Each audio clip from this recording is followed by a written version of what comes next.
welcome to our agency safeguarding guide for tutors working with elite tutors. The session today is designed as an overview and as a refresher. I know that many of you will have had safeguarding training in schools this year or previously, and hopefully the content here will give you some further insights into specifics for tutoring rather than in schools. As you all know, safeguarding is everybody's responsibility, and we appreciate you taking the time to learn our systems and policies here at Elite Tutors.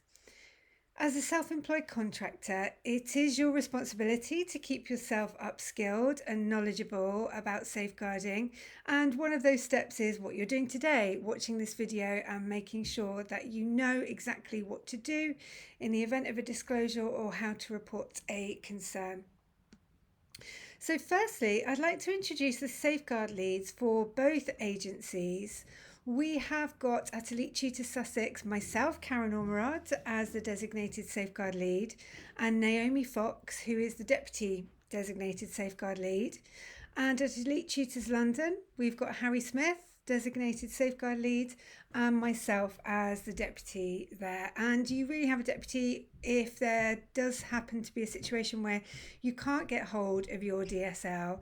You can then have a second contact point where you can phone for advice or reporting, etc. Contact details for everybody, all mentioned there, are in your Elite Tutors handbook. I'd like to draw your attention to that handbook today. It's our agency handbook. You can find it in your documents on your dashboard, on your tutor profile.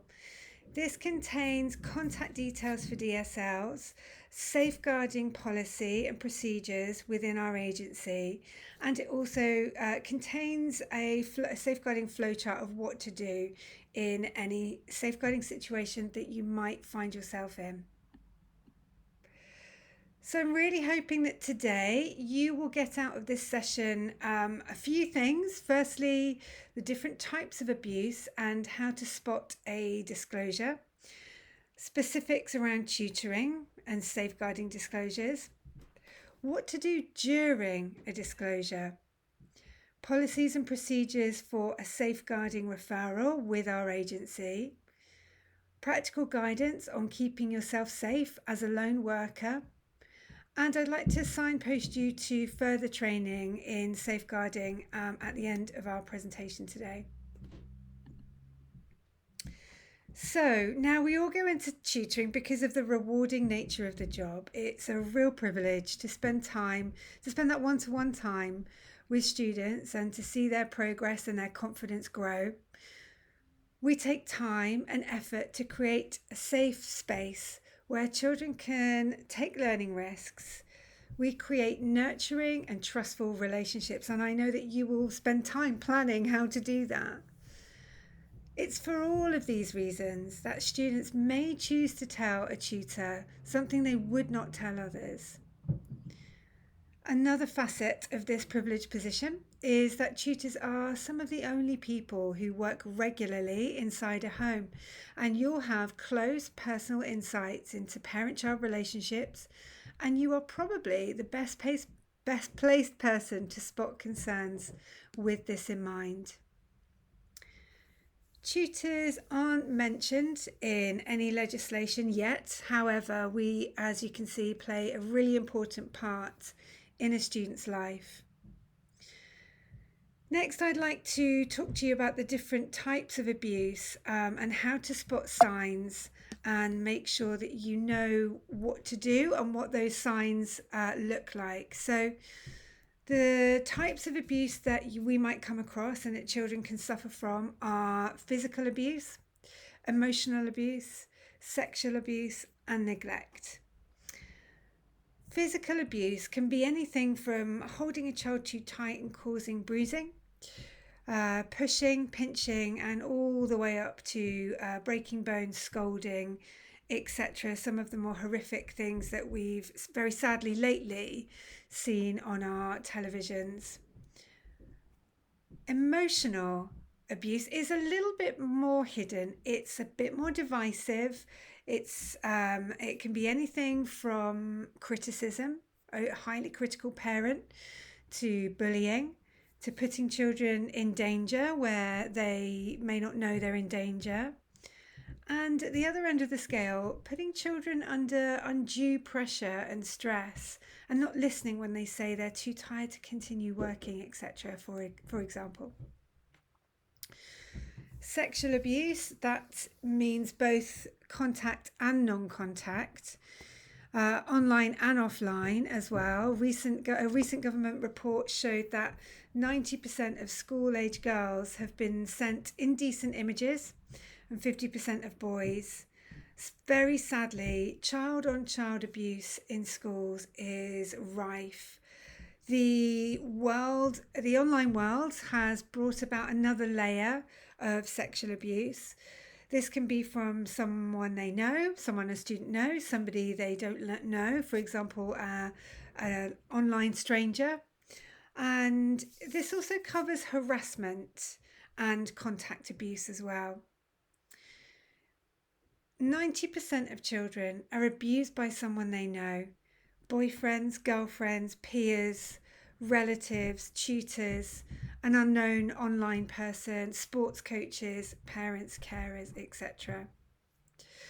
I'd like to just let you know as well that peer-on-peer abuse, the terminology has now changed to child-on-child abuse, and that comes out in the new KICSI document, Keeping Children Safe in Education, this September, the new update. Our special educational needs, SEND children and disabled children, are 3 times more likely to suffer those 3 forms of abuse. And also, a new group of people have emerged to be more vulnerable to abuse than others, and that is perceived LGBTQ plus children, way more likely to suffer at the hands of abusers. Neglect. So neglect is where parents and carers fail to meet the physical or medical needs, or emotional needs indeed, of their children. At one end of the spectrum, we've obviously got, unclean children, unwashed, uncared for, and hygiene being an issue, etc., through to isolation. Right up at the other end of society spectrum, we have a term called affluent neglect, where perhaps children aren't given the emotional input and physical care that they might need as well. There are a fair few specifics around tutoring and safeguarding. In fact, there are some areas of safeguarding that are completely unique to tutors. These range from keeping yourself safe as a lone worker, from allegations, from any false allegations, through to learning to recognise and report disclosures or concerns. Firstly, let's look at safeguarding yourself as a lone worker. And when we say safeguarding yourself, you are vulnerable to false allegations. And we try our best to make sure to set out some boundaries, to make sure that you are doing your best to keep yourself safe from any unwanted and false allegations. I'll signpost you again to our Elite Tutors Handbook, where we've given guidance on professional boundaries and professional conduct. I'd like to signpost you there again for a more detailed guidance. And that guidance ranges from professional dress to professional boundaries. Again, that can be found in your documents on your Tutor Cruncher profile. Firstly, and one of the most important, is that the tutoring environment needs agreeing. Always teach downstairs at a kitchen table, a study or a dining room, lounge table, a communal area that's available for everybody or anybody to walk in and out of. Always have the door open. That's really, really key. A parent should be in kind of hearing distance, really, is a good rule of thumb. As part of our terms of service to parents, we do state that tutoring has to happen in a communal area and that parents need to be nearby and certainly present in the house, in the home. These measures, we do that, we send out those terms of service to make it really clear to parents that we want our tutors to feel safe in your working environment. However, it will still be your responsibility to keep yourself as safe as possible. And we would suggest sorting out where the teaching is going to happen before you start. So that can be via email, or probably more realistically and practically when you arrive at a family home. With online teaching, the same guidance applies: a downstairs room with a parent in hearing distance and a child suitably dressed. With regards to communication, we would suggest that you always CC parents on emails that you might send directly to students, even if they are 18. Social media has become huge in the last few years, as we all know. However, we would suggest that to keep yourself safe, that you wouldn't want to accept friend requests from students on social media. And while we're talking about online, we have given you a guide to teaching safely online, which sets out both helpful tips for teaching online, but also how to manage lessons safely or how to notice safeguarding issues. The guide is aimed at the Zoom platform purely because most of our tutors prefer it. As an independent contractor, you are free to use whichever platform you feel comfortable with. Some of the guidance within that handy guide is generic and will be suitable and apply to a range of platforms. Whilst we're on the subject of Zoom, please make sure you have a professional Zoom name. It isn't your child's or your husband's or partner's or somebody living in your house's accounts. I'd also like to add that if you do choose to give out your personal phone number, and if you're communicating via WhatsApp, make sure you have a professional photo. Let's look at the second aspect of safeguarding, which is obviously safeguarding children. And let's look at a good way to remember safeguarding skills. I always find acronyms or repetition or alliteration helps. So we're going to look today at the 4 R's of safeguarding as set out by the NSPCC. And they are: recognise, respond, report, and record. Recognising a disclosure or a safeguarding concern may not be immediately obvious. Some students may not be able to communicate well, don't realise they're in danger perhaps, or simply don't have the vocabulary to talk about what's happening to them. Many children don't report abuse for years until way into adulthood, and so recognising signs is absolutely key. Responding. Now, when we interview people, most people are really aware of their professional obligations to record and report safeguarding disclosures or concerns. However, many less people know how to respond to a disclosure whilst it's happening. And we're going to look at this in much more detail next. We'll also go into recording and reporting in further detail for you. And you have our safeguarding policies in your documents on your tutor dashboard, along with a helpful flowchart to guide you in safeguarding matters. If you've got any question marks or any concerns, then don't hesitate just to give us a call. You can either find the numbers in the handbook or you can use the numbers on each website. We can quickly guide you with how to proceed. So let's have a look then at what to do during a disclosure. Our advice here is to follow TED. I love this memory hook. It really helps to focus your language if a disclosure happens in a lesson. A great deal of safeguarding cases are thrown out of court as the listener asked leading questions. TED helps you to find out facts and further details without leading the disclosee into saying things that perhaps aren't true. So tell me more about, explain. Can you explain what you meant by? Describe. Can you describe a bit more about? Hopefully, you'll see from just those examples that you can find out facts. You can ask students to explain more and clarify what what you think they are saying, just by changing your language and focusing your language in a different way. During a disclosure, you shouldn't take notes. There's nothing more off-putting to a disclosure than somebody making notes during that disclosure. To draw an analogy here, I'd like you to think back to a time when you told your best friend something that you couldn't tell anyone else. Imagine now that they're scribbling down notes as you speak. It would be really off-putting and disconcerting. So, you should listen.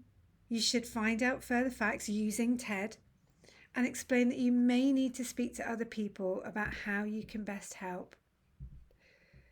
Of course, if a child is in immediate danger, you would want to call 999. So a good example of this is perhaps you have a student who's come to your home and a parent has driven to your home to pick them up and the parent is drunk. You wouldn't want to release that student knowing that you would be putting them in harm's way. Or perhaps a student has just made a disclosure about an abusive relative who's coming over for dinner that evening, and you should call 999 to keep the child with you until the police arrive. You'd never want to put a child back in a dangerous position or in harm's way at all. Let's look now at what to do after a disclosure and how to report a concern. Many tutors ask, should I inform the parents? And that really always depends on the nature of the disclosure. For example, if the disclosure concerned another child or group of children, you probably would want to speak to a parent. If the disclosure was about a parent or a relative perhaps, you may feel that the designated safeguard lead needed to be informed, and we could then start rolling some action out rather than the parents. If you do need advice or you aren't sure, then just call us. Call your designated safeguard lead for guidance. We have our own systems, policies and procedures here at Elite Tutors, as you can imagine. And once you've spoken to your DSL, they will send you over a form for you to complete. Research shows that we forget details of conversations after 24 hours, so recording within this time frame is the most effective way of making sure the facts are clear and recorded. We'll then let you know by email how we've dealt with your concern. And if you aren't happy with how we've dealt with your concern, then you can call your LADO. That's LADO. It stands for the Local Authority Designated Officer. It's different for each area, as you can tell by the name. Each local authority has a different designated officer, but the information for each local authority is very easy to find online. What if you are not tutoring with us? What if you are doing a bit of tutoring with us and tutoring private clients? Well, then you'd need to have your own safeguarding procedure and reporting policy. We'd suggest that if you have a disclosure or concern, that you contact the DSL at the child's school or call the NSPCC. Always make sure you have an address, even if your student is an online student, and that's for safeguarding reasons. If anything happened or anybody needed to get to that student very quickly, they would need an address. So, as I said, it was a bit of an overview. It was a refresher, a whistle-stop tour about safeguarding with tutoring specifics in mind. Summary today. Hopefully you found out a little bit more about your role as a tutor and the context that you create, which could lead to a safeguarding disclosure, and the specifics around being a tutor and safeguarding. The types of abuse that children may suffer from. The 4 R's. TED, tell, explain and describe. Elite Tutors systems and protocols, how we deal with disclosures, concerns, etc. and hopefully what you should do, you should know what you should do if you're working outside of Elite Tutors. If you do want to take up some further training and find a more comprehensive and detailed package for tutors, then I highly recommend the NSPCC's Safeguarding for Tutors course. At this point in time, September 22, it is £25, which is a very small cost for the detail and comprehensive nature of the course. So I'd highly recommend that you take that up. It's your responsibility, as I said, to do so and make sure you know as much as you possibly can about safeguarding, how to keep yourself safe and how to keep children safe. Lastly, I'd like to thank you for watching this video and for making sure that you have put the safety of children first. Thank you.